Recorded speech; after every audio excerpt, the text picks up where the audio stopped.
Hello, welcome to our 21st painting webinar of 2021. We're super excited to be here. This is a very exciting assignment.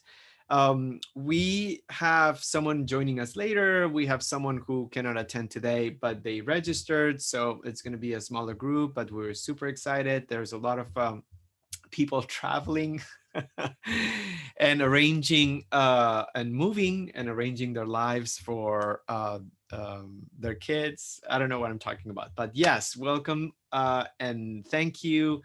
We're excited for this webinar. We're gonna do figure painting, I guess. Let me just say this: it was not very easy to find images of bathers as we sort of like um, feel that's the look. And this corroborates our opinion that this will be history in a very short time. For some reason, um, we think that over time, it's going to be less and less frequent to see these kind of images. So we found collections of images.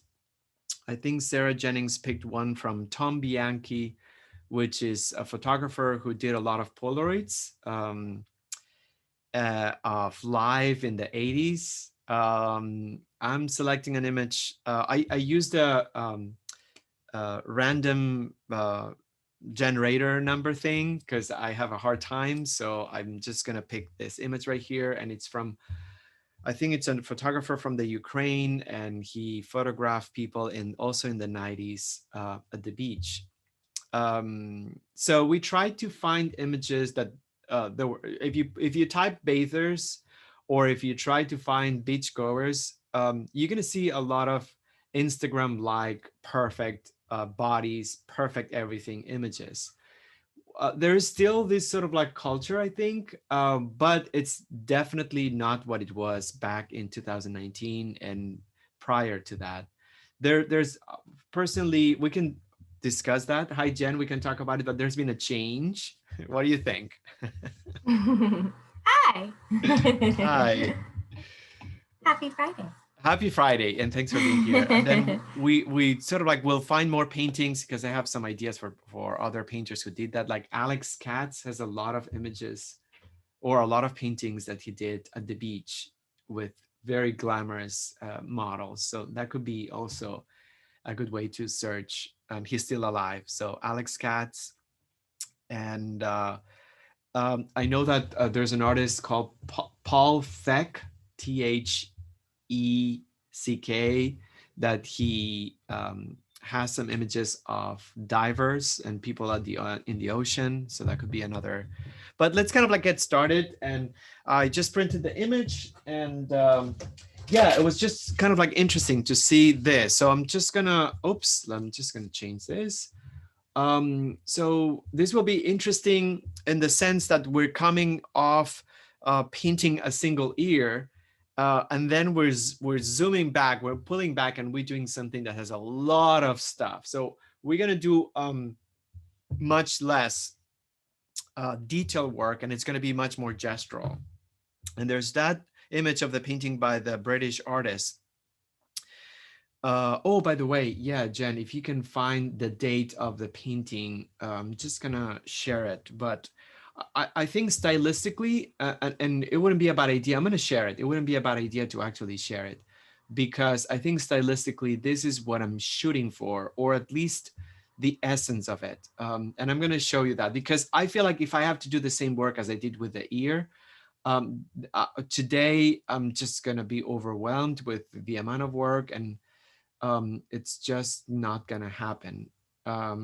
So this is stylistically what I'm shooting for, and I didn't find the date of this painting, but I was really shocked that he was contemporary of all the Impressionists, 1871. So that's 30 years before the turn of the century when he was born. So he was a young adult when everything happened, and then he passed away in 1935. So I'm really um, blown away by this painting, and I wonder if we can find the date it was painted, because I find it quite revolutionary. So that's the style that I'm going for. That's the essence. So I'm going to try to do something a little bit less detailed and less linear for sure, and more sort of like capturing the essence.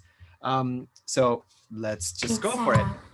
the date on that, Cleo, is 1906. 1906. So that's pretty remarkable, I would say. Thanks, Jen. Of course. Yeah, that's pretty remarkable. That's a few years later, I would say. Yeah.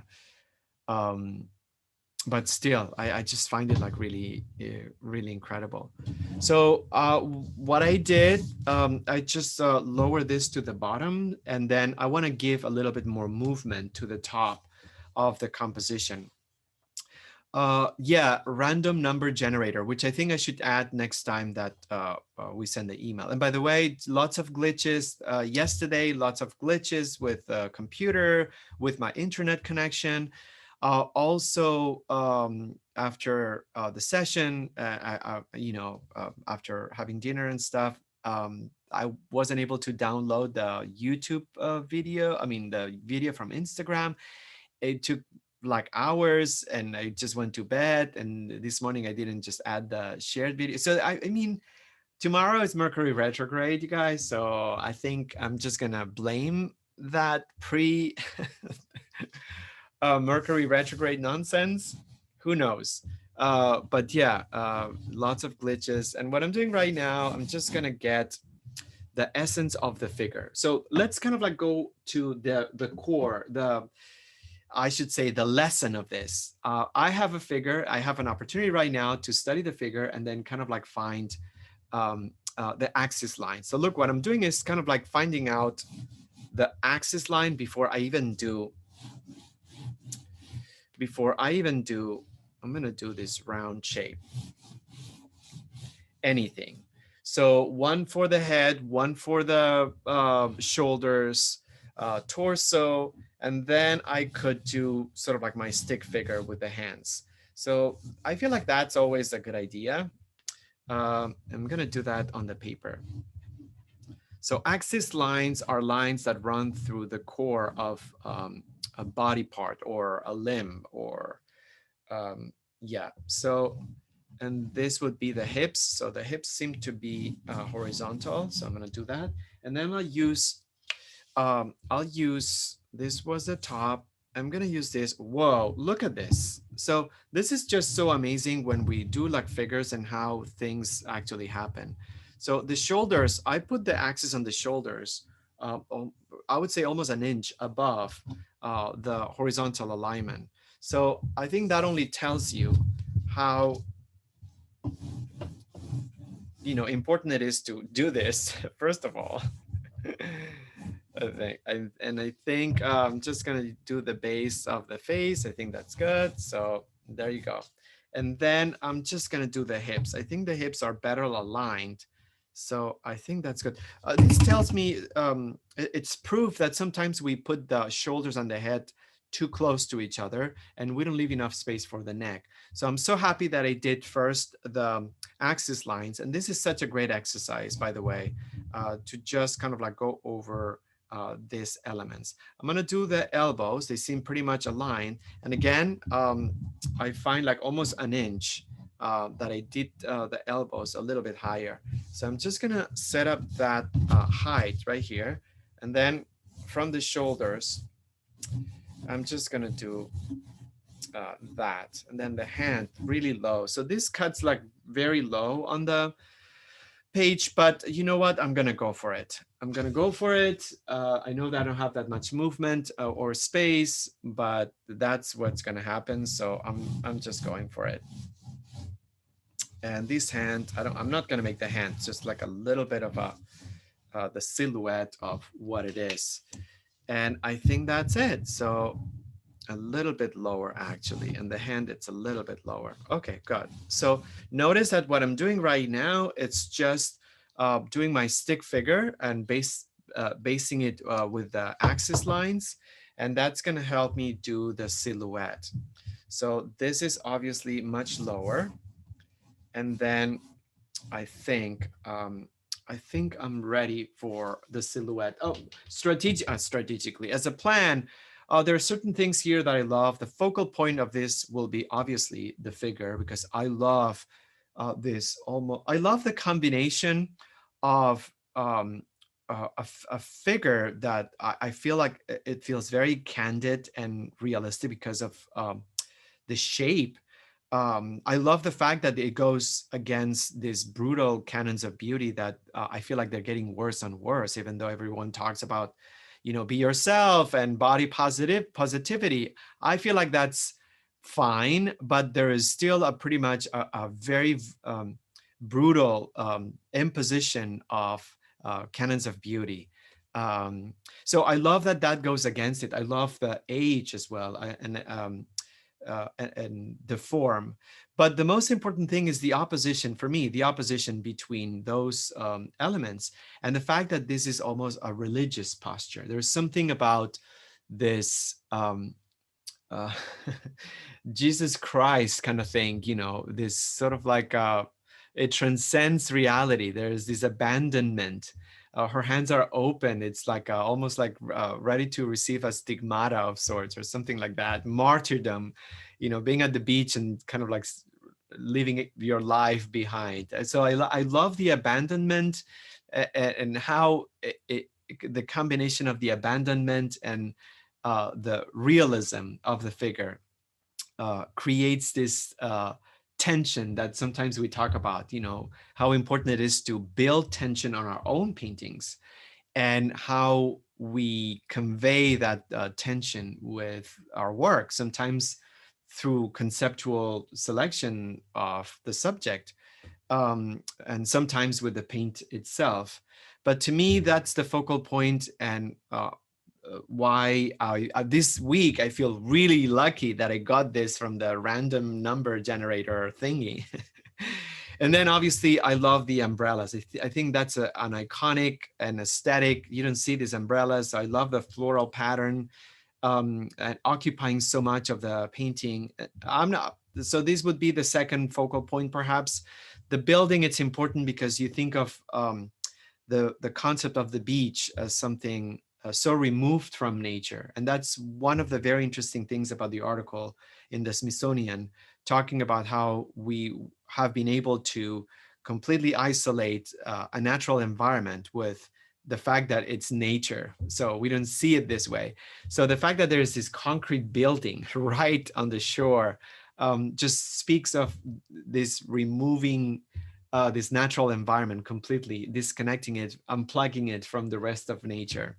So perhaps that could be my third focal point. I'm not going to do any of these things, although I love this figure right here. We'll see how that goes. But let me just go to the actual potato shape. So I'm just going to do the potato shape. I'm going to do the potato shape. Here it goes. And there's this very important line on the, I'm just going to bring the alignment because I love the purple on the bathing suit. I think this is just beautiful. I love the fact that it's strapless. It has, if I may say this, and I'm possibly going to incur in some inappropriate terminology, but I love the Venusian aspect of the figure. And I say this with a great compliment. There's something really beautiful about that, that I feel it's very artistic. So here we go, my potato shape. I started doing some structural lines. I think I'm just gonna hold back. And I'm just gonna take some time with this potato shape because I think it's kind of like important to kind of like go over the outside shape and make some make some changes as I go. So I'm not gonna do the hands fully formed, and so here's my potato shape. I'm done. I'm just gonna continue now with negative space. Sometimes drawing the negative space can be a good way. So what I'm doing right now, it's just focusing on the background right here and thinking of the background as if it were an actual positive shape. So that's a good way for me to draw the figure, but not focus so much on the actual, I think that's good, the actual shape, but looking at it, or looking at it, yes, from the outside. So this is a little bit higher. I'm going to do the crotch, which is a little bit higher. So I think that's also very good. And I love doing this kind of like freehand, because there's something really nice and inspiring about this completely inaccurate Cézanne painting, which it's so interesting that we revere his work so much. And that painting with the scrawny legs, it's just like so bad,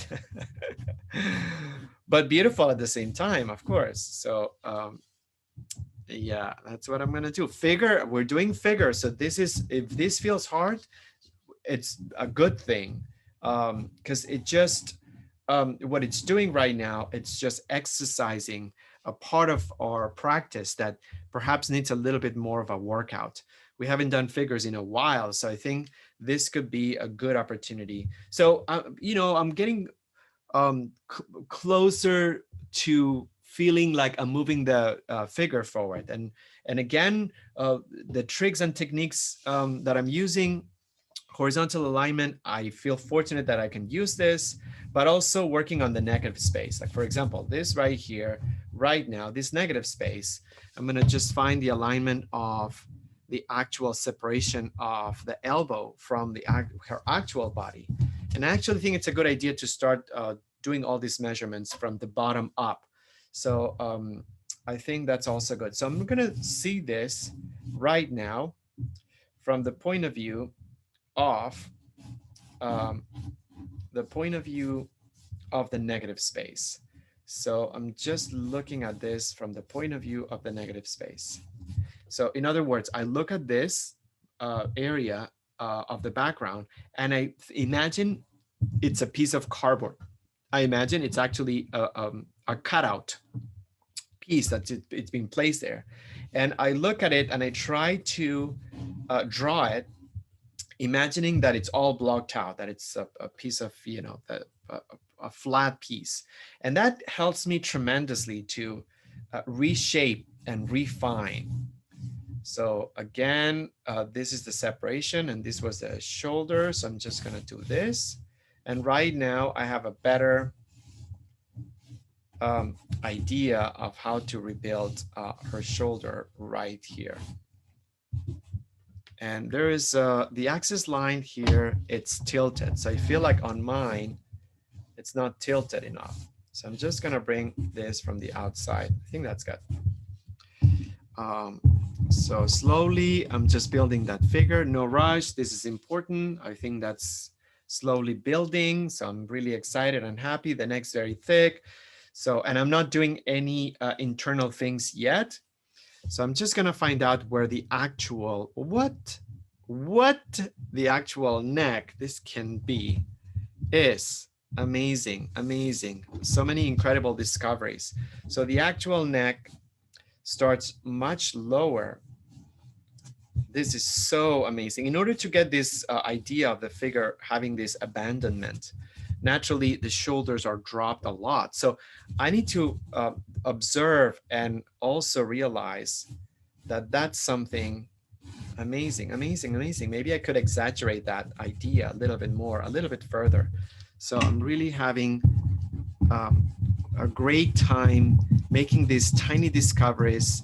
And if I could generalize what I'm doing, I'm just trying to find alignments, realizing that the first lines on my drawing will just be all over the place and will look more like a snowman rather than a figure with a kind of like a position or something. So this is very helpful. And I think So this is the top, that's fine. I'm gonna do the top of the hair. So I think right now I'm gonna start doing my structural lines. I already have two. These are clearly the structural lines, and this is a little bit thicker than the other side. So I'm already making some changes. The crotch is not right in the center. So I think that's good. And my next structural lines, I would say the most important is the bathing suit. So what I'm gonna do is I am just going to, and it's closer to the right than it is to the left. So I'm gonna try to kind of like do this bathing suit structural line. I think that's okay. And that gives me the armpit that shows. So I think that's okay. And also a little bit of the breast having some volume on the right side. And I think that's okay. I'm gonna even start doing some of the shading, just because I want some of the lines to get vanished, or to get vanished, because sometimes having the hardness of the lines just gives us such a harsh look on our sketch. It just feels like really, it feels like really amateurish and really, you know, precarious. What would be other words? Precarious, amateurish. I don't even know. I'll just find some other words. But yeah, in order to avoid that, you know, I kind of like start doing some shading, because the shading breaks up the harshness of the silhouette a little bit.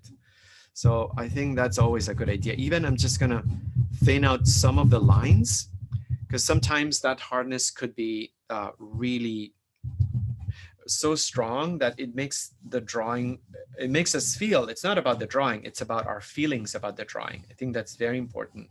It makes us feel like, you know, our work is poorly done, or really not really very, you know, sophisticated. And it's just because we have a lot of lines. And okay, so I'm just gonna go for the silhouette. And you know, since we talked about ears, I think this would be a good moment to just realize how much lower the ear actually is. So ears could be a great way to anchor our the head. Oh, now I see why the shoulder, it's like so, I mean the neck, it's so low. I need to learn the name. Jen, can you just type it maybe on the text? I need to learn the name of this muscle. You know, we've been talking about it. There's no excuse for me. Yeah. The one that's really hard to say. Yeah. Yeah, let me type it in. All right. Yeah, I'm just gonna practice every night or something, you know. So there is this, oh my gosh, let's kind of like go there. I don't know. Confessions. Here we go. So, you know, YouTube is a social media platform. In fact, it's a social media platform that I think it has even more traffic than Facebook. Facebook is in, it's in purgatory.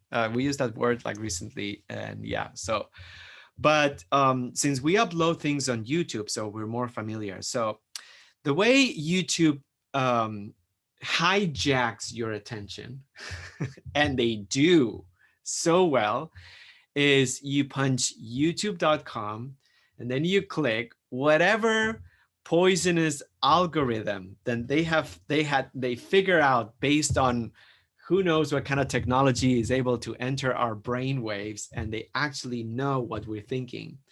They feature videos on the main page that YouTube thinks you're gonna like. Okay, so you could know more about the personality of a person by watching their landing page on YouTube than anything else. So that's pretty scary, but at the same time, hilarious. So on my page, luckily, I have a lot of things about painting. paint art history and stuff. I also have things about politics. Since I watched, I don't watch her anymore, but since I watched the press secretary, I think it was the press secretary, I think, Jen Psaki. I love watching her talk every day. You know, it's like 40 minutes and that's my, but you know, I see videos of her and stuff like that. And then there's some fitness and health stuff. All right. So there's this guy that pops sometimes. He's like, I think, you know, everyone, I should say, or knows him, something Bauer. It's like this really huge muscle white guy, if I can say this without offending anyone. And he gives a lot of advice about dieting and health and keto and this and that. So he's hugely popular. So I don't even know why he's there, but he's there. So boom, 12 a.m. at night. Instead of like uploading something, I'm watching his latest video about the 5 foods that anyone over 50 shouldn't eat. Here I am. Give it to me. I don't care. Tell me what I should or I shouldn't eat. Okay, tell us, Julio. I'll tell you, but you know what he does, and he's actually very good because unlike other kind of like people, he sort of like provides a lot of information. So he's so quick in naming amino acids and proteins and chemical reactions, and some of the words are very long. So as I was watching the video and then I was scrolling, because I wasn't going to spend like 10 minutes watching that stuff, I realized this guy is very good at remembering every single atomic compound or chemical whatever. And here I am, and I'm not able to remember that stupid muscle name. So that's essentially what I was going for. So, okay, I see it in the chat, and I'm gonna make sure. Oh, no way! I'm Like, sorry. there's no way. Yeah. No way. Sorry. No way. I just It's thought ridiculous. Yeah, there's no way. Forget it. Forget about it. Okay, so if you guys are interested, I forgot the exact because he divided them in categories. So don't eat high glycemic foods. There is another chemical in commercial baking that apparently affects whatever lifespan. Then titanium dioxide, and I'm like, dude, I'm painting with titanium dioxide, so it also affects some chemical reaction. Low quality meats for those who are interested in keto. So he was just throwing that kind of like stuff. And the final one, I don't remember, but yeah. So anyhow, it's just like I brought it up because I thought, you know what? I watched that stupid video, and then I said, I have to be able to say this muscle, and so it feels like it rolls out of my tongue. But obviously, that's not gonna happen. So anyhow, so I'm so thrilled about the figure right now. I'm not gonna do the head, and the rest of the focal points are gonna be a little bit less complicated. So I'm just gonna go ahead and I'm gonna stick to my strategy or plan, and I think that's gonna be it. And I'm taking a little bit of time, but we haven't done figure like this in such a long time that I don't care. I really don't care. I really don't care. This reminds me of, and Darlene, you'll know because you sold your painting, and maybe Jen, you can add on any memories, but we did something very similar. I don't know if it was Slim Aaron's inspired painting, or it was people at the beach. So we titled it differently. It wasn't focused so much on the actual figure or single figure, but it was very similar. And your painting, Darlene, was at the show at Artworks, and some Swedish art collector, she purchased it before she was returning back to Europe. So I love imagining your painting being in a loft in Stockholm, or I don't know, somewhere super trendy, because she was like really, her taste level, obviously because she bought your painting, but she seemed like quite the art collector. So there you go, Darlene. This is like take two. No pressure. So and then I'm just gonna do this right here.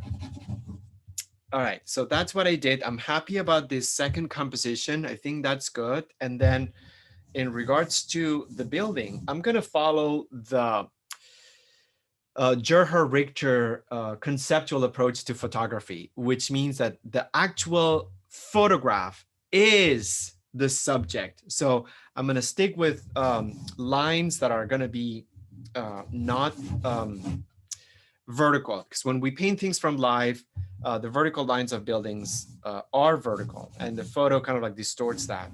So what I'm doing right now, it's just sticking with the idea that this is a photograph. And what I'm doing right now, it's just sticking with the concept of this being a photograph. Sorry, that was a little bit repetitive.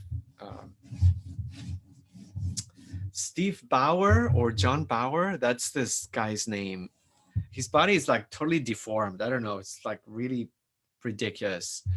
But he's making booga bugs with these stupid videos that I'm watching at midnight after watching the stupid Friends reunion episode, and not my choice. Kian just wanted to watch the episode of the reunion. Oh, and it was so this is going to be recorded for posterity. So I found it so I found it bad. I'm sorry. We can talk about it, you guys, later. But so yeah. Anyhow, so okay, I'm done. Enough of like going on tangential, silly conversations. So I'm just gonna go for the wash. So I am really happy about the composition, and so big brush, and so yeah, this was Laura. This was years ago. It was a long time ago, and there was a painting. Gosh, it was beautiful. It was someone on a chair and under an umbrella, and it was done in a gorgeous 18 by 24 mylar. I think it was mylar sheet. Yeah, it was just really stunning. And so I think, I don't know if you have a photo. I need to look into it, like looking at other stuff. So how about I don't have my paint set ready. So it could be a good opportunity to have it. At the same time, so color-wise, I love the purple. I think this is so gorgeous. And in fact, I love this idea of kind of like orange skin. It looks like a self-tanner, bad self-tanner, and then the purple, and then the green. So I think I'm gonna stick with color this time. The background is pretty sort of like neutral with these cold grays. And then these two, I imagine this being the tournesols of the beach, the umbrellas. So maybe I'll just use a little bit of ecru for this one. And this one right here, maybe burnt sienna. And the rest is just gonna be maybe ecru for the sand. So that's my plan. And also for the second notes, I don't think I'll be able to tackle the second notes, but definitely I'm just gonna spend time with the figure, and the rest could be a little bit subdued. So that's gonna be my strategy. And I think I'm gonna use more than a color to kind of like advance my work. Instead of using one single color for the entire thing for the wash, I think I'm just gonna use a few colors. So how about I'm just making the palette right now. So yeah, the Friends reunion, there were some things that were really bad in my opinion. And by all means, I mean, there were some entertaining, some of the guests were funny. I did laugh at some point. And you guys, I wonder if you watched it and what do you think about it? And everyone's talking about what they look like. And we were just kind of like discussing with Jen, and you could clearly see that there's a double standard between the three guys and the three women. And the three guys, they don't need any surgery and they don't need to stay fit. or slim. But you know, for and I don't blame the women on the show, but clearly, you know, there you could clearly see the double standard in this industry, because you know the female characters, performers, whatever, they just, yeah, I don't know. We can talk about it, but and the guys as whatever, you know, it's just like it didn't matter. They looked, you know, they looked their age, and they looked like their natural the age. And by the way, speaking of age, Kiana and I were kind of like mesmerized, and then we were checking the ages, and they're just like early 50s, and they look like it, not very early 50s, I would say. Really hard lives. And that's another kind of like argument. What do you, I mean, we have this idea that just because you get famous and then you get so much money, that then you're really going to take care of yourself. So, well, guess what? No. um, um, yeah. So it was just interesting. One of the things that really bothered me, that I hope they get crucified for it as a show, they also talked about, they talked with the producers and the writers, and I was really happy to, one of the producers was gay and mentioned that his husband, there was a female writer and she was Jewish, so she also was talking about things. So it was kind of like interesting to see the diversity. Diversity, I mean, at least in a certain aspect, obviously, because, but then something that really stank of tokenism, and I'm so sorry I'm taking this time, but it was really, I thought it was very offensive, if you ask me, and really out of touch. So they were talking about the numbers, and this guy, the Corbin guy, the James Corbin, I just can't stand him anyhow. So he was supposed to be the host, and he did a terrible job, as he usually does. Um, Anyhow, but they just talked about, you know, how many countries and how many people and how many millions and billions of things. And then they interviewed people from around the world, saying how much the show changed their lives. Well, you know, they went to Ghana and they interviewed a black girl, and then they went to India, and then they went to, I mean, it's just like it was so bad that in order to compensate for the criticism that they get, because you know there's no diversity and everything's pretty much, you know, a single demographic, they had to ask for testimonials of the show to people with different racial backgrounds. It was so obvious, and I thought, you know, that's when I just I went to the bedroom and I started working on the email, because I was like, I'm done. You know, this is just a joke. They even brought, you know, the Nobel Peace Prize, that girl, or now a woman from Pakistan, that was famous because she was her face was she was attacked, and then they threw acid to her face, and then she's been such an incredible activism for equality and women's rights and girls' rights and education and stuff. I forgot her name, but they brought her, and they brought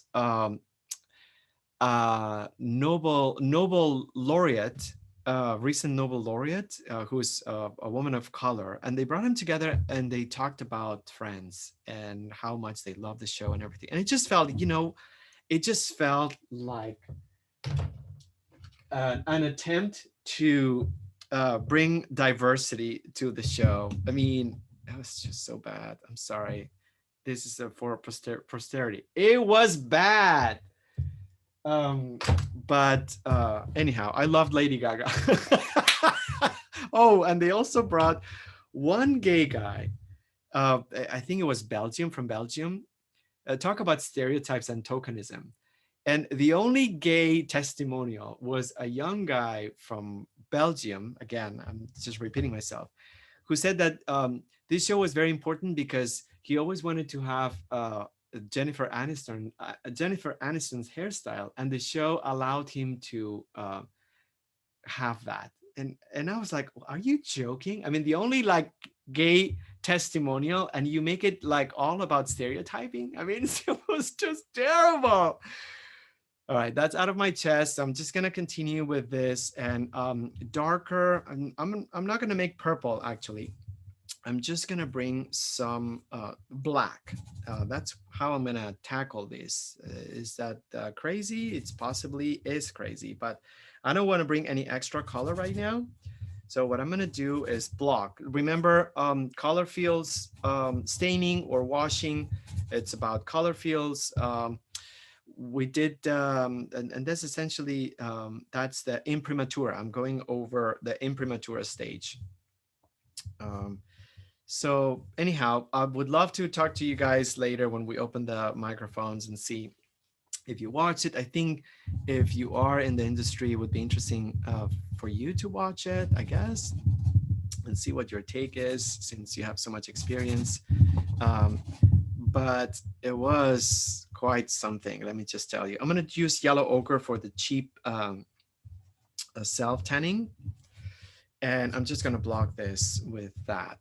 So color fields and solvent and color fields, remember, not contained. So the drawing is going to lose a little bit. But again, I'm just, I have in mind that painting from this British or UK, I should say UK. I always try to say UK when I see someone's from the UK, because I know that that's important for a lot of people. It would be important for me if I were from there, obviously. So this is going to be, I'm going really quick. As you see, the purpose of the wash is to just prime the paper, seal the charcoal, remove the blankness. So that's going well. And then I think I'm going to use the ecru for the sand. I'm going to actually do much more. I'm going to visualize. I'm going to remove these people. Maybe later I'll add them. But for now, I just want to just add that right here. And yeah, so, and the testimonials from India of people that they were going to commit suicide and then friends saved. I mean, yeah, it's just like terrible. So it was really ridiculous, but very interesting. And I was reading, I'm mentioning this because for whatever reason today on Twitter, there were a lot of things trending about the show. It was kind of everywhere. And I thought, oh boy, so that is interesting. Maybe it was culturally significant to just do a little bit of revisionist history and see all the things that would happen outside of the fact that they were getting together. They seem to have like a really good vibe. It was nice to see Jennifer Aniston being so nice to at least to each other. So I think that was really nice. That was the impression. So it was nice. And then what else? Matthew Perry. Rough. So I know that yeah, life is not easy. It doesn't matter how much money you have, obviously, but yeah. All right, so I'm just washing. Sorry that I'm just going through a different path and rambling about things that are not painting related. So yeah, a little bit of blue. I'm not gonna use green yet. I don't want to add it. I just wanna, I'm gonna use the chromatic black. Doesn't feel like green, but that's okay. Chromatic black, whoops, and maybe some blue. Yeah, it's a little bit greenish. Oh yeah. So I'm just gonna block. Remember, I'm sorry, color fields, not blocking. Color fields, and then on the background right there, I'm just gonna bring some gray. Even though it's not gray, I love this idea of concrete. So I think I'm just gonna go ahead and block this out or apply a color field with gray. And Yeah, because I think conceptually, I don't care if this shows like a building or not, but I love this idea of um, having a concrete block. And again, something that that article, in fact, I'm just gonna revisit the article, or maybe just kind of like send it to you, because it was like Jen, because it was really interesting to see, um, to learn about the history of going to the beach. And I just feel maybe it's just because it's I'm in my own bubble and I want to think this way, because obviously you see images and like people in Florida, and they all want to go to the beach and stuff. So it may be just my own feeling. I don't think, you know, people really feel like they don't want to go to the beach anymore. So, but for some reason, looking at this, learning about it, yeah, the ecological consequences of um, still seeing the beach as something that it's disconnected from nature, something that it's sort of like not a private space, but definitely not connected with an ecosystem. I think that's the reason, or the thing that I love the most about reading this stuff, you know, how over time and because of the images in movies, also there was a different article saying that um, this idea of insulating a natural space and taking it away from the rest of nature, it was because over time pop culture or culture in general romanticized this space, and movies were part of it. Movies, TV series, I mean, the things that we remember, celebrities or sort of like Hollywood celebrities, like going to the beach, movie scenes of like really glamorous people like being at the beach or by the pool. All this has fed the mainstream imagination into thinking that that's a place I also want to be at. I want to go. I want to be there. I want to just be where Grace Kelly and Cary Grant spent their summers. And I think this is also something that I've never thought of. And especially this kind of like disconnect from, or disconnection between the natural space. Again, I'm repeating myself, this space and the rest of the natural world. Um, so obviously, this is what people say, which is something that I've learned to understand. It's a social construct. You know, the idea of going to the beach, um, the concept of going to the beach, it's something that we have inherited from the turn of the 19th century. I repeated like the presentation the other day, I mean, yesterday, and I realized that I just went too far back into the 18th century when I meant the 1800s. But yeah, it's just amazing how, and it was upper class. Um, it was the upper class who changed that concept. Oh, I'm really happy about this. Actually, this is not terrible. So good. You know, with a wash, you're going to lose some definition, but it's important that you kind of like keep things structurally sound, I guess. It's going to be a new opportunity to rebuild. So I'm actually really content and very happy about my wash. It only took me an entire hour, but that's okay, because you know, I could close this chapter, and even if something happens and I have to walk away, I feel like this is a pretty cool stage. So I'm going to talk about first notes before I continue rambling about nonsense. But first notes, yeah, Malala, thanks, Jen. Yes, Malala's featured there talking about France, and something tells me that they chased after her, and then the Nobel literature Nobel laureate, because again, the intent was to elevate the concept of France, which everyone knows that that was not very much known for its diversity per se. But they just went over their heads, and they probably said, you know, who can we call and see if they're going to sit down and talk about France? Let's just go down the list of Nobel laureates and see if anyone can just kind of like agree to that. Well, they found two people. And then, you know, for someone who, um, oh my gosh, I'm just gonna kind of like go bananas now, may not think things through.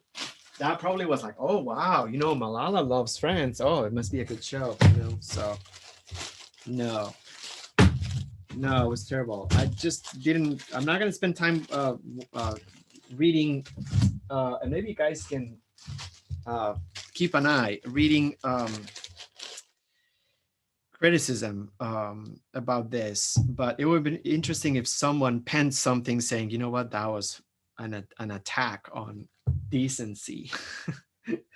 um, there was a very interesting conversation the other day about how criticism in general in culture, and this is something very fascinating and something that you guys, I appreciated. A lot of people that a lot of art historians and art critics have seen how criticism in regards to art and painting has now been removed from any excessively negative context. Let me just kind of like explain this a little bit better, because that's not exactly what I wanted to say. They review, or they think, or they go back and how art criticism, again, at the turn of the century, they had no problem being negative when they described or they criticize an artist. So if you uh, go back in time, I guess, or if you think of past times, you'll remember art critics completely demolishing artists constantly. It was very hard to find a criticism that was positive, that's remained on the books of art history. Artists are known for receiving really bad criticism, and that is part of the mystique of being an artist. So some people today, and that was part of the conversation, are saying that there is a problem today in how criticism is trying to avoid this sort of like confrontation with taste or with culture in order to appease as many people as possible. And I find that very interesting, because I think it's true. There are only very few art critics that they really have teeth, and they go at it when they see something that they feel like they want to criticize. Um, the LA Times has Christopher, I forgot his last name, but he's the art critic of LA Times, who actually won the Pulitzer recently. And he's a good one. I mean, his criticism is not terrible everywhere, but he's known for actually, growing teeth, I guess. I don't know. My point is that I wonder if someone is going to write about, because everything's so corporate, someone's going to write about this episode of Reunion and say the same things that I've been mentioning, that this was appalling, the stank of tokenism, and really ridiculous. I mean, it would have passed the test 3 years ago, but after a summer of marches and police brutality, and this doesn't pass any tests. All right, so I'm just gonna start working with a smaller brush, and I'm gonna block out. So this will be my first note, and I'm gonna study the color. So what are first notes good for? They're good for being opportunities to study color, and then continuing the drawing of things. And I'm embarrassed. I need to find another. This is like a really nice thing, but I need to start finding an empty cellophane. So I'm just gonna study. This is way too blue. It's just amazing. Seriously, it's amazing how different color looks. Yeah, when it's out of the tube and you compare it. So I'm in love with Hansa Yellow. Hansa Yellow, it's such a wonderful color. So I'm gonna try to make it a little bit more yellow. I think value-wise is okay, but oh yeah. I don't know when this reunion episode was released, but I wonder if there are any articles that slam it. And plus it was boring at some point. Okay, so some yellow, and also I needed to desaturate. So I brought some raw umber to it. So I'm done. I'm just gonna use my oil, no solvent here. And this will be an opportunity to kind of like rebuild, build opacity. Here we go. And just blocking out. I'm just blocking out. So blocking out means no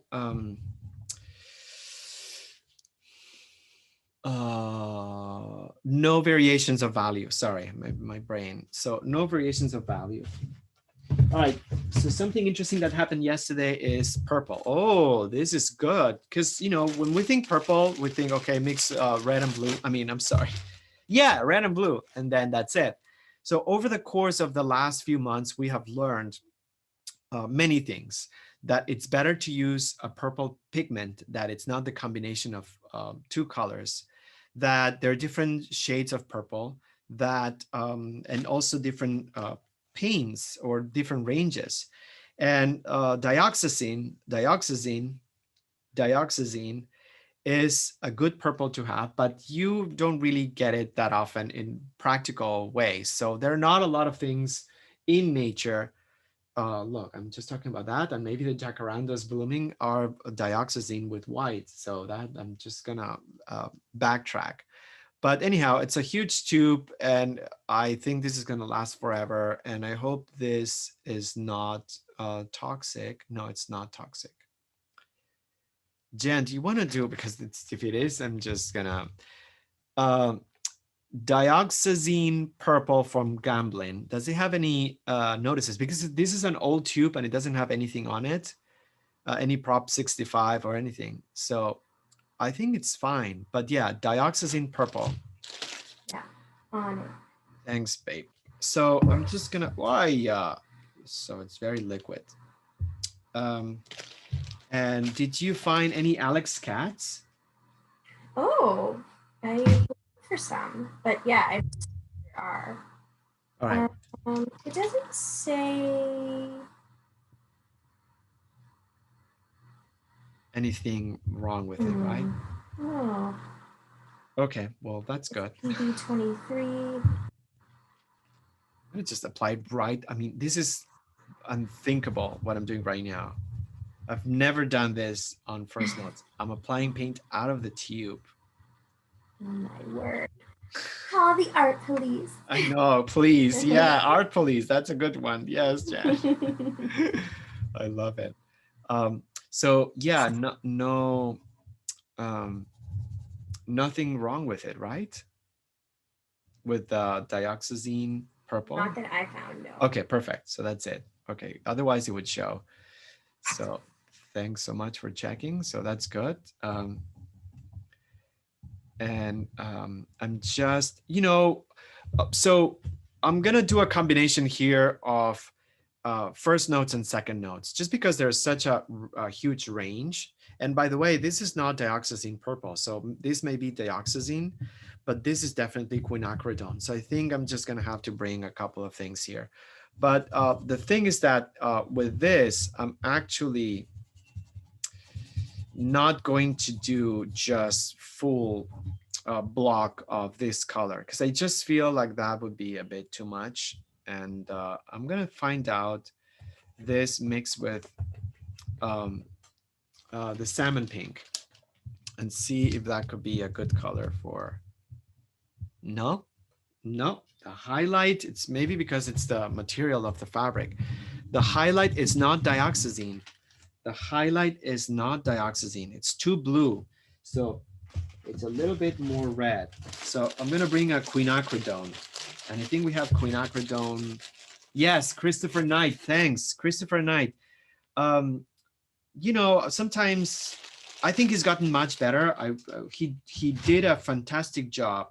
He was in front, he was the single person just attacking, or the most predominant person attacking the new LAGMA building. He just went on and on, article after article, investigative work, and also opinion work. It was just one after the other, and how bad this was for the city and what was hidden from. So I think probably that's why he got the Pulitzer, I would say, because it was really good. It was very good for the city to kind of like learn all this. Um, so that's an example of um, criticism. Boom! Amazing. So quinacridone violet. That is what we're at. Really happy. These two purples could not be any more different. It's just amazing. I love how I had no idea about this 15 months ago, and now I'm able to appreciate these distinctions between two different kinds of purple. Purple seemed like, the last frontier, or beyond the last frontier, I should say. It was purple, was purple, period. I mean, it's not a color that we used a lot, and what we did use a lot was the lavender, mixing the salmon rose and the periwinkle, which in Gamblin are the permanent rose and the permanent blue. But that was it.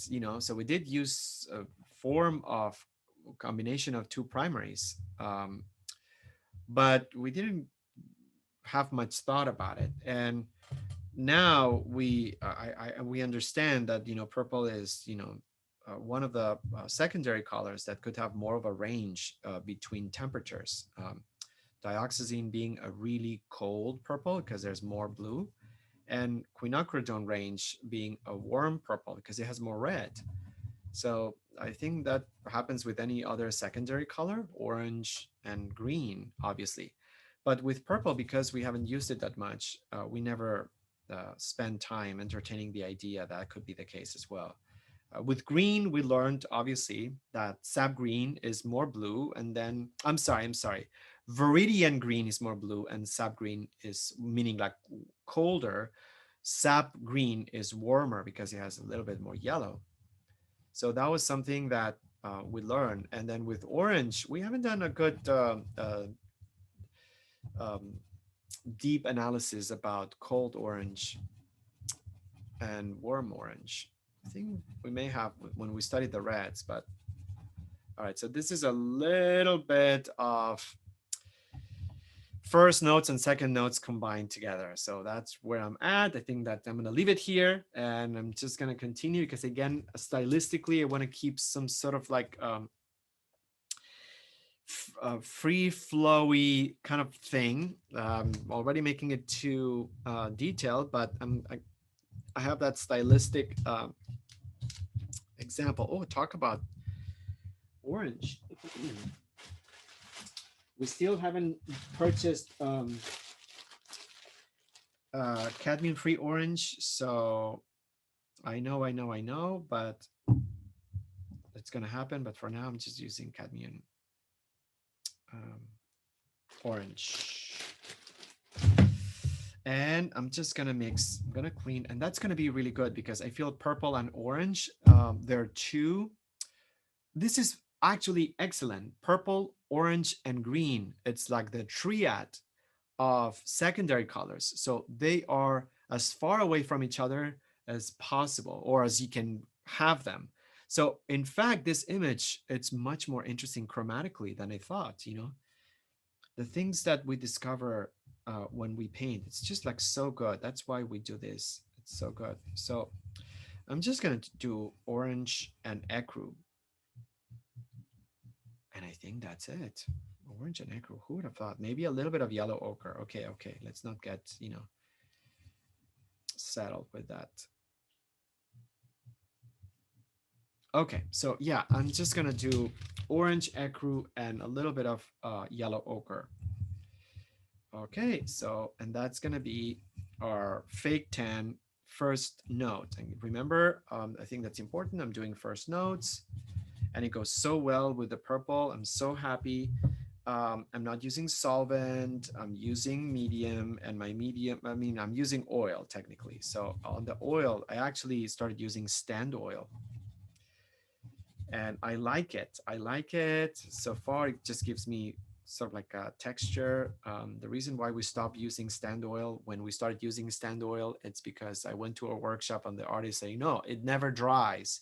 So I never paint with it. And I was like, okay, so I'm not gonna paint with it either. But then we just attended a different conference, and they were like, no, that's what the um, old dudes used, stand a form of stand oil. So I'm like, okay, so let's just bring it back. So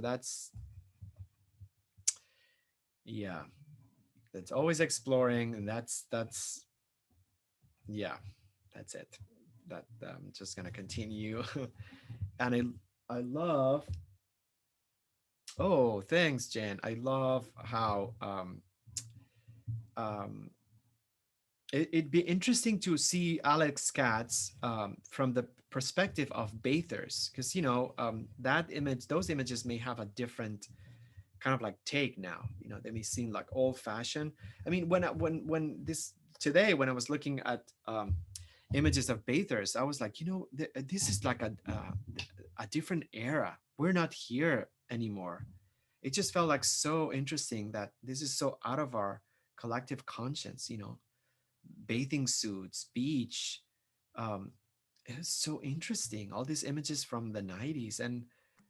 And obviously those are the images that we had in mind for this, because you can find things now at the beach if you just look for hashtags, but it's so um Instagram like fake. It's so ridiculous. It's like unreal, um impossibly perfect bodies, and super young, and it's in exotic locations. It's like to the max. It's to the max. Yeah, I don't think I'm gonna wow you too much in the differences. Because he has some work from, let's see, he has work from 1959, Oh, whoa. the one from 1966, but they're all thin and white and Yeah, seem to be wealthy looking, right. beautiful places. Like, I don't know. I don't know that it's gonna really blow your Right. mind. No, yeah, because we curated it. It's true. I mean, we curated it in a way that avoided that. So I'm glad that, you had this same criteria, because yeah, it's true. It's just like it's a different take. So, okay, good. Perfect, Jen. Thank you. I think that's really, Sure. really good. We can just see, but there are so many artists that use this as a subject. So interesting. Um, so interesting, actually. One of those things that um, it's going to go away, I think, from our collective memory, and one day, without us noticing, and one day we're just going to think, wait, what happened to those days? Because for us, this is something that we enjoyed, and we have memories, and it was part of like almost a tradition. But I feel like newer generations, it's just not going to be the same. And I never thought of it until we kind of like did this, or came up with this. I don't think it's going to be the same, but I may be wrong. I don't know. I just may be wrong, but I find it really fascinating. um, I'm doing first and second notes combined together, so it's just going to be a little bit of a loose brushstroke, and I'm going to try to be a little bit more gestural here. Just imagining that British, having that as a stylistic kind of like reference, looser, decisive. I cannot be like that. But I'm going to try to kind of like bring something somehow, somehow. Um, we are who we are. I think that's, yeah.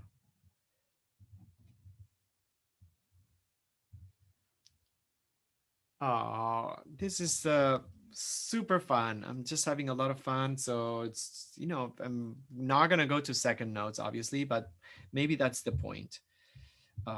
So I'm just gonna stick with this. I'm gonna stick with this, and perfect. I'm gonna stick with this. I love this figure, this image. There was something really beautiful when we did this kind of like beach. It was beach scenes. There was something really interesting about grouping, and I'm so happy we are doing it in a different way, more focused in a single figure, perhaps, or I think it takes a new life. When we did it, it was maybe, I would say, I don't know, 5 years ago, 7 years ago, who knows, a while ago. And doing it right now, it just feels even more significant because I just feel like this is more part of the past, more than ever before. I mean, when we did it was, I don't know,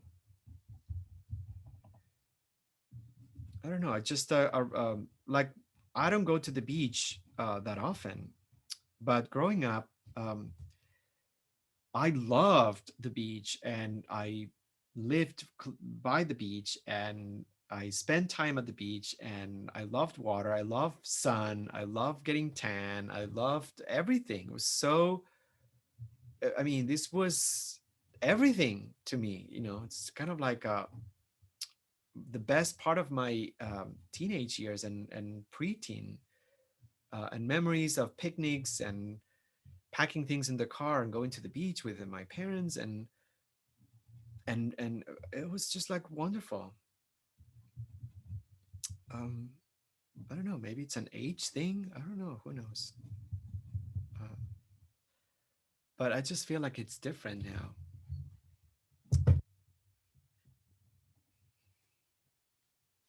All right, so I'm just going to continue, and I'm really happy about this first and second note combined together. There's something that I really enjoy, and I'm gonna, again, what I'm doing, trying to bring this looser brush stroke.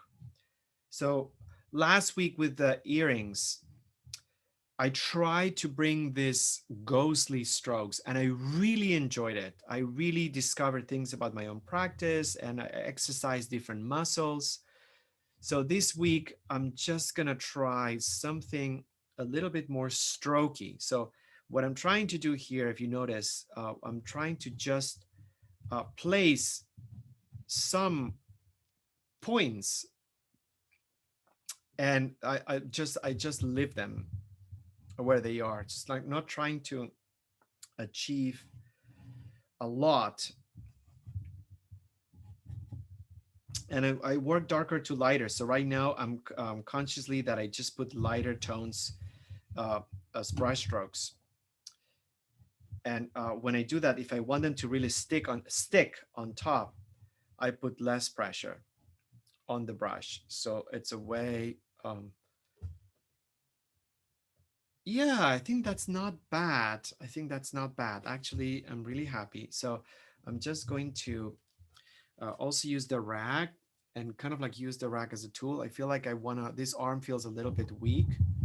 So I'm just gonna maybe use some sfumato in certain spots. But I really am enjoying this. Um, Sort of like fencing with myself, kind of like a few notes here and there. And okay, I'll get back to this if I have time, but I'm just gonna continue.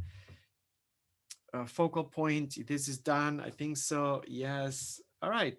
Um, what do I want to do next? I need to think a little bit. Um, I think, well, the easy thing would be to kind of like work on the sky. So let me just do another first note right here. And I think I'm just going to make it flat because there's a cloud. Actually, it's a really interesting gray cloud. This could be kind of like bad weather, which is interesting. The combination of her sunbathing and then a threatening cloud looming from on the background. But I think this is I want to imagine this is pollution. It's kind of like, okay, I'm here exposed, and conceptually I just feel like that could be a good idea. But what I'm gonna do, I'm not gonna worry about the conceptual aspect. I feel like it's important to just bring uh, this block, so I have something that helps the overall painting. I think that's good. With some of the oil, I'm trying not to create a very strokey element. I think that's very good. So happy. This is a lot of fun. I'm so happy we did this. I wasn't sure what was going to happen this week, but yeah, it's a good way of saying, okay. I mean, I feel like maybe um, it's a good way as well to go back to before the craziness. I think summer 2020 will be remembered as a pivotal moment in everyone's lives. And for one reason or another, obviously, some people lived um, the events, on onto themselves, or whatever that expression is. From the painter's point of view, we didn't do anything summary last year. 2020, it was all very political stuff. I mean, we were in the midst of this convulsive time. So I feel like it's nice to go back to something that feels it has taken a little bit more perspective on the overall thing. So I think that's another reason why I love this and doing this. Remembering a time when going to the beach meant so many things.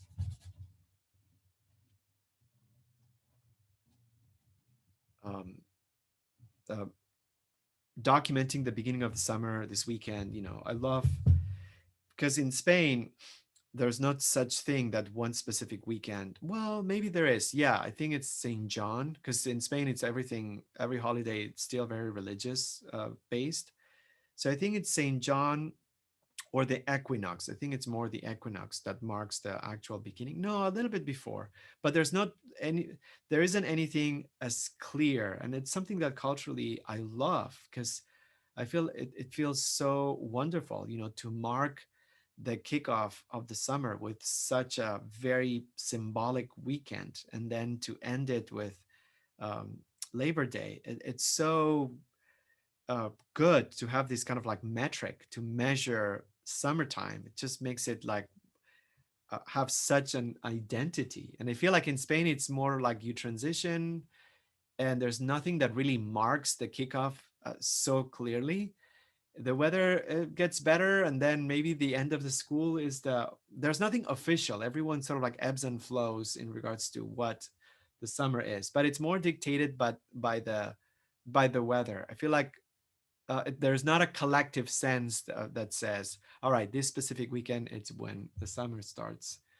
Whereas here, I really love this collective understanding that everyone knows that this weekend is it. There's something nice about this. Uh, so, anyhow, we had to do something about it, and something that didn't feel like cheesy or corny, but I just feel like it was something that we couldn't let go. Uh, all right. Okay. So I feel I have, we're going to go over like a few more minutes, obviously, but I have a strategy here. And I think I am just going to continue, because I really want to spend time with the figure right now. And that is dangerous, because then I would let the rest of the painting drift away. So it's important to get a sense of what's going on the overall. And I feel like it's important for me to go back to these two elements and yeah, tackle them. So there's the umbrella right here. This has like a dome effect. So it's lighter on the top and then a little bit darker at the bottom. So I think what I'm gonna do with this, I'm gonna use this lemon color with Hansa yellow and white, titanium dioxide, the food that, and by the way, that John Bauer or whoever that person is says we shouldn't eat after 50. Things that have white shells like menthol and chewing gums and stuff like that are the things that we eat that have titanium dioxide. Because I thought, I mean, titanium dioxide is usually like on sunscreen and deodorant, but there is also titanium dioxide in food. Things inside of like baked goods, industrial baked goods that look white also have titanium dioxide. So anyhow, what am I giving this guy a platform? Seriously, clearly, we need to do some um, better PR, Jen, with these things. Mm. um, I don't know. All right, so I'm just like, I love this lemon yellow. I love, yeah, you could, this complements really well the purple because it's the opposite color. And at the same time, I think it's going to give me an opportunity to do the sand right here and maybe some shadows. But yeah, I think it's going really well. If you ask me, just going to continue. It's a big chunk, so I think it's important to take care of it. And sometimes peripheral areas uh, are extremely important to build because they just release pressure on focal points, demanding to be built and demanding to be taken care of. So by uh, shifting the focus from clear focal points into peripheral areas that may not have the same protagonism on the painting, it's a good strategy. It's always a good strategy. 100%, always a good strategy. And by the way, I'm just doing this the way I would do a chintz couch. I'm not doing the pattern. I'm just doing the form. So I'm making an exercise of imagining the umbrella without the pattern and seeing what shape it has, what's the form, how does the light affect the form. And I think that's exactly what I'm doing. Um, Also, talking, I'm just jumping here, but talking about Hollywood or movies and which I think it's also part of the decline in this culture of going to the beach is the fact that the second most important place for movies, and let me just see if I can, we so collectively we understand that the Oscars signify the climax of many things, but there are other awards that they happen to be hosted in the south of France, so this in the summer, late summer. So this idea of celebrities just going to the beach in Nice or in whatever the festivals are, I feel it's also part of our collective and how we subconsciously we understand that going to the beach is just more than getting the benefits of the water and the sand. Um, but I feel like there's a clear decline also in movie awards. Obviously, I mean, it seems they're not going to go extinct, but there's definitely something that they should worry about, whoever is pulling the strings in the movie industry, because it's just going down. Um, they were not fast enough in adjusting to a new reality, and now it's too late for them to retrofit all the work that they didn't do. And look at the Golden Globes, it's just like going down. It went down, right, Jen? That's it. They pulled the plug. NBC. NBC said, yeah, that they wouldn't air it, wouldn't air them. Yeah. So. I don't know what that means for them. Um, how about Jeff Bezos buying MGM? That cannot be good. I didn't hear that. Did that just happen? Yeah, just a couple of days ago. Yeah, he just bought it for I don't know how many billions of dollars, but that's Mm. now a Bezos company, and everyone's um, talking about what is it, what does it mean? You know, how is the culture going to change? Because obviously something's going to happen with this. Hmm. So yeah, things are changing definitely. Right. They want the library, I see. They what? They want the library, Oh, it seems. that I didn't see. Wow. Yeah, I think that's going to happen more and more. You'll see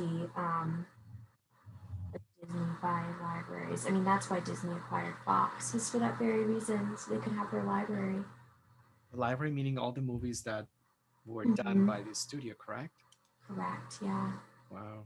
So it looks like MGM, it's Amazon will get a library of more than 4,000 films, including franchises such as James Bond and Rocky, and classics as The Silence of the Lambs, Raging Bull, 12 Angry Men.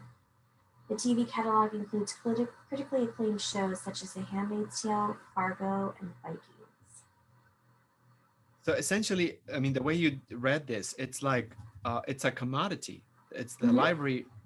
So they don't see it as a cultural value. It's just like now they own these movies. Correct. And that, yeah, and that's kind of the problem. I mean, that was like the big uproar when Disney bought Fox, is like the cultural significance of that. Right. And Yeah. while now they have that library, it's like, okay, places like Fox, Searchlight, really, really kind of broke the mold on what we consume as moviegoers, and really pushed boundaries, and gave us, of course, none come to mind right now. I'll look them up, but gave us, things as audience members you could really chew on, and focus on the current cultural climate and the future and all of that, and Right. then to have something like Disney buy it up, it just felt like, oh no, you know. Yeah. And I know that Disney is, they say anyway, that they are going to keep up with that, but only time will tell, I guess. But another thing is, you have these companies, we talked about this for years, but you have these companies that will buy all these companies, and then at the end of the day, it's like, what are we looking at? Disney, Google, and Amazon? Oh Period yeah. of Yeah. life? Like, that's it. Yep. So, Yeah. Interesting. yeah. Very interesting.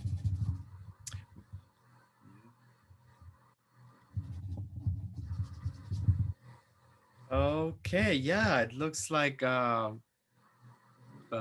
very dystopian future is upon us. Between one thing and another. Um, but anyhow, it's always painting. But yeah, it's kind of like very interesting how things are moving, and I feel like again this was a cataclysmic slow motion event that is affecting absolutely everything around us. So, and one of those things that I feel I personally, because I haven't lived through major um, historical events of this magnitude, meaning like affecting everyone in the world. But I just feel like we're going to look back in a few years and it's just going to feel unrecognizable. I was looking at these images and I felt like there's this sense of I couldn't recognize where we are right now just because this feels so completely different. So with uh, cataclysms like this, it seems like they're not really happening. Well, I think that's the hope, when you are immersed in it. But then as months go by, then you realize that everything has changed. And you realize more by looking at people that haven't done anything to change. Those are the ones that look more unrecognizable. And then you realize, oh, well, that is not where we are right now. like yesterday looking at their reunion of friends. I'm like, okay, you guys, whoever was advising how to do this, they're not up with the time because they just created this pastiche. It was so fake. It was just for numbers. And that's when you realize things have changed. When someone comes up and still wants to do something that's the same, and you're like, uh-oh. um, I feel, I don't know. So I'm just having fun. I need a cadmium red. All right. Did I put it away? Maybe I did. Oh no, I have some. Okay, I need to get some cadmium free red, but for now, oh, it's not really cadmium. You know what? I'm just gonna bring brown pink. How about brown pink being such a great color? We're using this brown pink more and more. It's such a great red, right? Even, I mean, we could even on a palette, we could even maybe, I'm gonna give it a try, but maybe we could just use Van Dyke Brown. It's too close to the red. Get rid of the burnt sienna. Just use brown pink instead of burnt sienna. That would be interesting. And then Van Dyke Brown and forget it. I mean, I don't know. It's okay. It's not the time. I'm just going to, oh, perfect. Just come up with maybe a bit of, oh, too much. Ooh, I don't know. Okay, I'm just gonna do it. Oh yeah, I think that's okay. I want to make sure it's coming forward too much. Okay, I'm just gonna bring some chromatic black. Chromatic black is so good to have. Oh, I don't think we can get rid of that color. I'm sorry, chromatic black is so good. Um, and I'm just gonna build this. Okay, I have some time. Just gonna continue. I consider this second note's work, so I'm just gonna build the umbrella, periphery. I love the light going through, kind of like bringing more of a gestural brushstroke, remembering that uh, British or UK artists, breaking it down a little bit so it's not, ooh, this is good. Yeah, I think so. I'm excited. Okay, it's just like this is a little bit more red, so I'm gonna bring some red right here. And there's definitely some brown pink with salmon rose. Let's just do this for the top of the umbrella. Let's do it. Let's do it. I love bringing the highs and lows on this umbrella. Whoops, I'm just going a little bonkers right now with this color, but um, yeah, I think so. That's a little bit too dark. So there's a little bit too much darkness right here. It looks a little bit too predictable.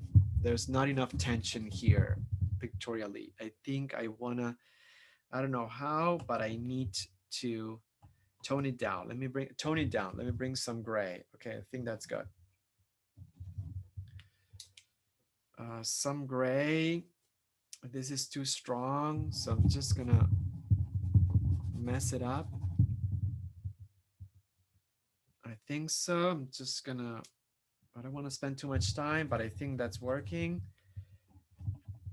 I like the transparency. I want to spend more time with this umbrella. I think it's really interesting, the effects, the light effects. And I'm being a little bit looser right here. I'm gonna leave it here because I just, yeah, actually, I'm not unhappy. Um, I'm not unhappy. I'm just gonna bring a bit of a, oh yeah, a bit of a metallic area. Oh, doing the earrings yesterday was everything. So good. I had so much fun. And I'm gonna continue with some darkness here of the pole. All right, I'm gonna get rid of that figure and then using some ecru, I'll just shave around,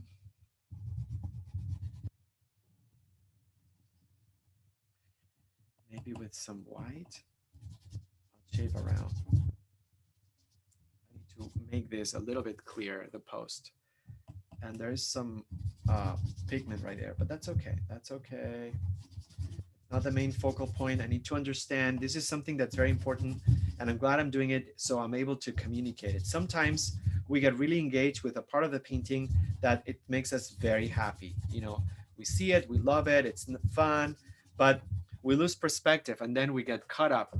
And then we're like, okay, so I need to build this more, I build this more. And we are actually inflicting um, a wound on that painting in the sense that we're taking away from other parts that feel or should feel much more like the focal point. Like, for example, I want to bring the building lower because right now this feels disconnected from the building. And I just want to do it because I just don't feel good about not doing it. But at the same time, I just feel like I need to understand that maybe this is not the time to do it. But look at me, I'm just doing it and I just need to stop. But that's not bad. I'm gonna leave it like that. It's sort of like a zigzag line. Yeah. Okay. All right. I'm gonna take a mini break because I feel like, I worked on this. I consider this first notes. Although there are like some second notes right here, but um, I'm really happy about this position of the face. This looks a little weird. This hand looks like it has no bones. So I'm gonna go back at it. And for some reason, I think I made her a little bit wider, but I think that's fine. Um, um,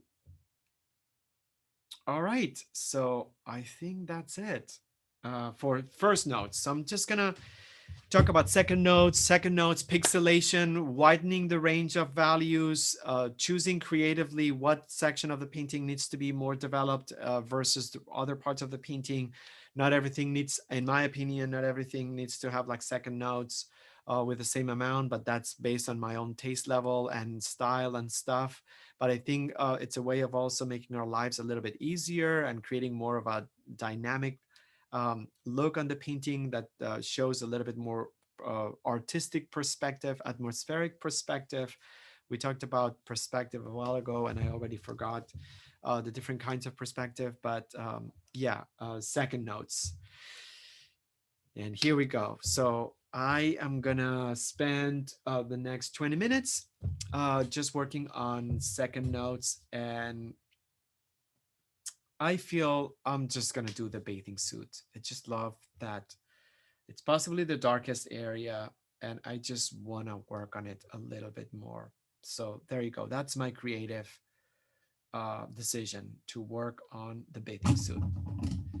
So decide which area, but yeah, and I'm going to work on the darker areas.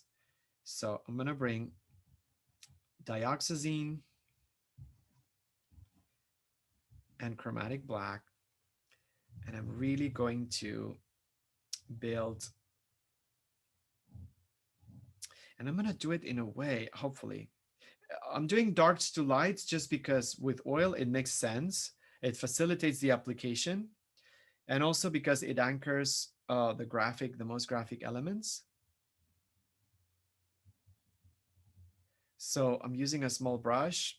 I'm using pixelation, and I'm not blending yet because I would just want to pencil in the dark areas and then just work on the pleats. But at the same time, I'm going to try to be a little bit loose with the application. So I'm not going to try to be super tidy here. And I need to resolve the armpit because that's not happening right there. It's not happening. So what am I doing for the armpit? There's a little bit of the armpit showing. Again, the small brush works really well. So I need to cut in from the outside. That's very good because it's lighter. So I'm cutting in from the outside. And then I'm just gonna bring the fold of the skin, separating the armpit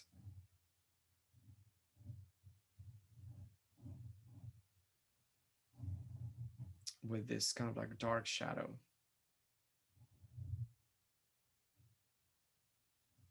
Okay, and I think that's good. Looks like a little bit of her breast. It's not really tight because obviously this is a bathing suit with straps, but she lowered her straps and put the straps underneath the armpit. So it creates this kind of like fold, which I absolutely love on the skin. And there is a cast shadow, and I forgot to put the cast shadow. How about now seeing this? I love when these things happen. It's going to be hard to do the cast shadow over the lighter paint because it's, well, it's not, it's happening. So it's allowing me. So that's, I'm shocked. I am shocked right now. I'm just going to bring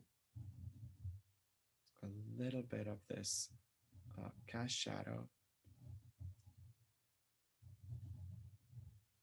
over that. And definitely I see now that this needs to be much lower, this forearm.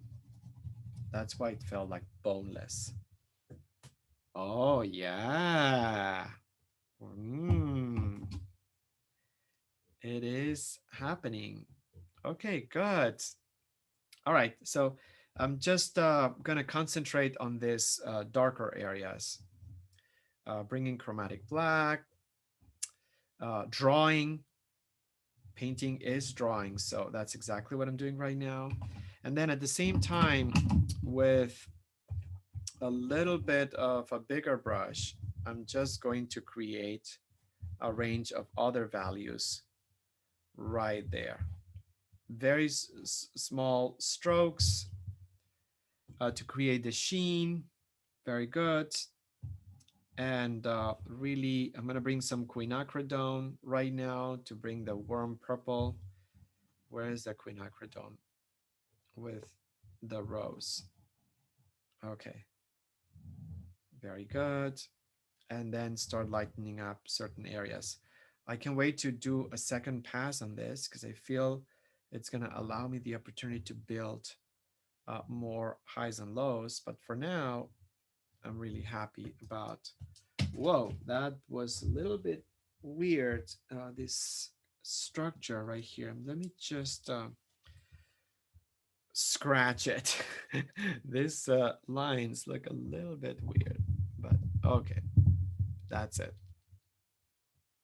Ah, it's too wrinkly. I made things too wrinkly, but I'm just going to use a dry brush and then here we go. I think that's good. I love the uh, um, quinacridone, light quinacridone underneath. There's something really cool about that. So maybe I just bring salmon rose and try to put it on top. I think that's good. And then, oh, I love the belly button and how there is an area right on here where the belly button actually kind of like shows this donut style um, uh, protrusion that's covered with what's the name of the fabric? Kian is very good at that, but spandex, kind of like fabric or something like stretchy.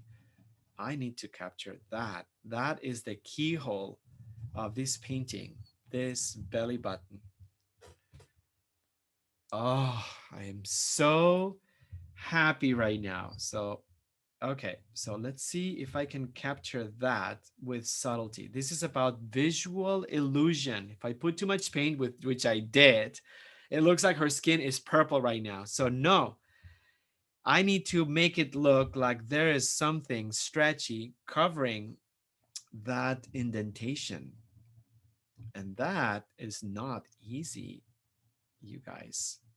So I am going to see what can I get first of all, this needs to be reined in because it's a little bit.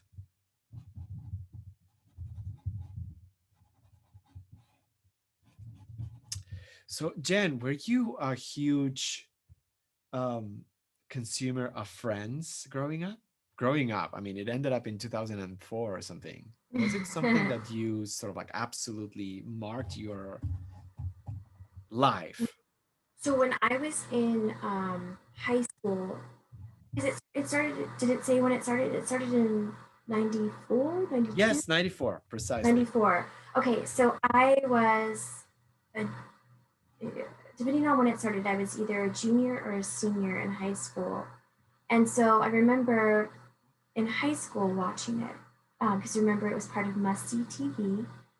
And, I mean, when I had the time to watch TV, which now I can't think of any time I had in high school to watch TV, but I would watch it when I wasn't doing a play or something. But then right after that, I went to college and we never watched TV. We never had time to watch TV. So I missed a lot of Friends. But then afterwards, once I graduated, kind of fell back into it. So I know like the overall stories and things that happened and certain episodes, but I didn't watch it. I just didn't have the ability to watch it every week, Mhm. like I know a lot of people did. But it's funny. It was such a Right, pop cultural phenomenon. right, right, Really, right. really, really was. And then um, I don't know if they touched on this, um, but a lot of young people are watching it now, like on Netflix or wherever it is. Yeah. And then I have friends that are watching it again, and I was like, does it hold up? And they're like, it does. It holds up. So Really? yeah, and I have friends that were really obsessed with Friends. Um, and I think for me, like it was one of those things that like I would try to catch anytime I could. And I Right, certainly was interested in how the whole thing ended and Ross and Rachel, right, yeah. Chandler and Monica. I was all into. I kept up with it all. I mean, it felt ridiculous if you didn't know what was going on in Friends. Um, so Interesting. Well, in my case, like being, I mean, that this was it also in Spain as well. But I was never a fan. I mean, in Spain, there were we were sort of like bombarded with also British series. So I feel like there was more of an right. influence. Yeah, there were the American series, but then there were the British ones, and I feel like I have memories about some stuff that, Mhm. but never clicked. It wasn't something that at least in high school people talked about at all. Oh, funny. People talked about it like crazy. Right. Yeah, Yeah. no, it was, I mean, I don't think I watched stuff just because I found myself, like watching TV, but it was never something that I had to watch or anything. Mm, Uh, it never captured my attention to the level that that it did, because right. I was more into soap operas, honestly, Mm. American soap operas. I just thought that it was the greatest thing ever than, sitcoms like that, Hilarious. Yeah, and this kind of like checks the typical, I would say, gay stereotype, if you want to call it. I love the Golden Girls. That I watched. Oh, heck yeah. Yeah. So Still a pop culture phenomenon. Not a lot of kids see a Golden Girls either, though. I mean, except for, the age, which is amazing. I mean, I still am just like amazed. I don't know, amazed. It's a yeah, dumb word. sometimes I watch that when it's like really late at night and I don't know what to watch, and then I just go to whatever. I think it's on Hulu. Like for example, Ab Fab was, I think it was the same time, and that was the funniest thing to watch. Sure. Fab Fab. Yeah, I know. I had friends that watched that too. Yeah, that was it. That was But more. it's. Sorry, go ahead, Malia. No, no, go, you go ahead. No, no, no. You please, please. Yeah, no, that was the thing. So I mean, there were so many products, I guess, to consume. But in addition to the American sitcoms that would make it here, because some of them they would not make it here, only a few. They had Mhm. to compete with sitcoms from the UK, which you know they were also very popular. So it was never one thing that everyone raved about. But it did get like a number one shows and stuff like that. Yeah, I would say during that time. I mean, for me, like the shows that stick out in my head during that time are Friends, obviously, Seinfeld. Um, I think a lot of people were into Frasier. I mean, Frasier. I remember people just loved Frasier, and then of course, ER was huge here, and was on the air for a million years. And I remember getting together with my girlfriends, in high school, and at 10 o'clock at night, and watching ER. So, and I think that was the same night as Friends, if I'm not mistaken. Oh, That part of the must see TV um, situation was Friends, Seinfeld, something else, and then ER. So it was like full on Thursday. wow, Yeah. interesting. Yeah, some of these shows never made it to the Spanish shores, I guess. Did you guys get Seinfeld or no? I don't think so. Yeah. No, I don't think so. That was not, it was a time like there were very few channels and they were all public. So there was no private in Spain, there were only like a couple of channels. So there was so much that, I mean, Mm-hmm. obviously things changed a lot in the late 90s, I would say, but very slowly. And then, yeah, but Yeah. no, those shows didn't make it. I think the only time, and everyone can correct me if I'm wrong. It could be very different growing up in California, growing up in Virginia, but the only time I know having any access to British shows was on like PBS, something like that. But obviously the world's changed so much now, and we can stream everybody's everything. Right. But back then, I mean, I had no. I think Ab Fab was maybe. I mean, I don't know. Maybe the only thing I was even really aware of.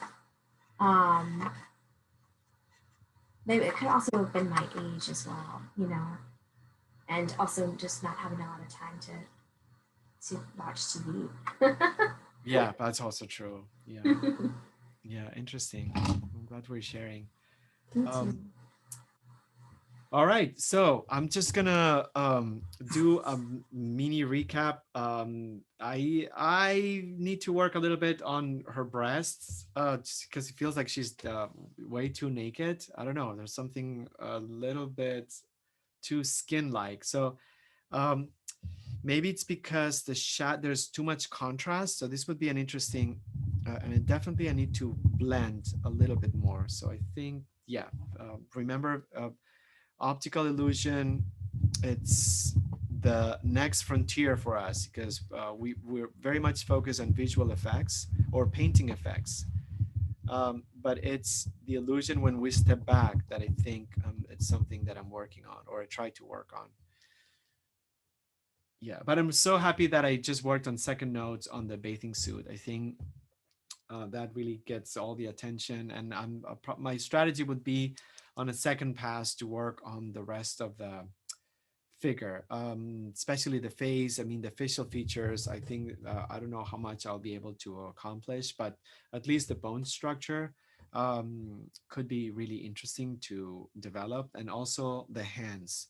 Hands are like second faces in the sense that they communicate a lot of expression, emotional expression. So I feel like it's something that I would want to do, especially because of her, the opening of the hands. She's not grabbing anything. There's something that really contributes to this idea of abandonment. Um, that I feel that's why this image is so good. She's not posing to the camera. That's something that we also wanted to get when curating these images, because there are so many images of people posing to the camera at the beach, and we try to bring images. Although there's another, I think it's a Russian photographer, and he photographed some images of young people at the beach. So there's a sense of like this classicism, which is something that I also find very interesting in some photography, about people at the beach. This merging of classicism, like a statuesque poses, with something so colloquial and familiar and mundane. It's just like being at the beach. So some of the images that we posted are from that collection. Um, and yeah, so I think I'm excited for a second pass to work maybe on the building as well, before I tackle the skin, but definitely just give more attention. But I just think this was I mean, overall, I love the fact that this forced me to work out the muscles of axis lines on the limbs and the torso, because ultimately the essence was to be able to do a figure painting. And I think for that, I just realized how atrophied those muscles are. So I just like lowering the shoulders and the elbows and all that stuff. So I really appreciated that. So it just gave me a little bit of a refreshed experience about figure, which is something that we should do now more often, obviously. But also uh, the trying to just not overwork certain areas and kind of like block it instead without blending too much. I went a little bit of overboard with blending with the bathing suit, but that's fine. I just wanted to bring some pixelated brushstrokes to get the sense or the idea of light direction. She's obviously receiving a lot of light on the chest. And then the shadows are actually, I'm just going to do one thing that it's going to be um, so good, I have to say. I think it's going to be so good. And that's just making the thigh at the bottom a little bit more cylindric looking, um, by bringing some warmth. I think that's going to be good. Yeah, I think that's good. Absolutely. So, and to me, the keyhole of the painting, it, I define that expression as this little tiny peekaboo, or rather, sort of like a secret tiny door or hole where you look at it and then a whole world happens. So to me, the keyhole is the actual shadow of the belly button, the covered belly button, because I just think that that's so fun. And I'm not quite there yet, but I think I'm just going to work a little bit more on that area. I'm glad I narrowed the highlight because it was too wide and it is looked a little bit too round. I still feel like it's a little bit too round. So maybe I'll just work on the umbrella behind to kind of like cut this. I just realized right now that there's more unevenness between both sides of the legs, and I made these too horizontal. So I'm kind of like analyzing my own painting. I would just maybe raise the thigh a little bit more and lower the bathing suit on the other side to create more of an idea of unevenness, because the legs are not even. There's a sense of one leg kind of like stepping forward a little bit more. So I feel like there's an incongruence between the fact that the legs are not even. One leg is in front of the other clearly, um, against this way too horizontal or horizontality of both sides of the bathing suit. So that's something I'm gonna make a note of. And other stuff, maybe I need to tilt the head a little bit more, or I'll be careful about the axis line of the face so it's more towards the right, because I think that's going to accentuate that. And yeah, I'll just continue making alignments and discovering elements. But let's take a break. 1:15 take a photo, continue working if you want, upload it, share it. Let's open the microphones and talk about anything. Um, but first, stretch, drink, use the restroom, and stuff your face with something because painting makes you hungry. All right, 110. We'll be back.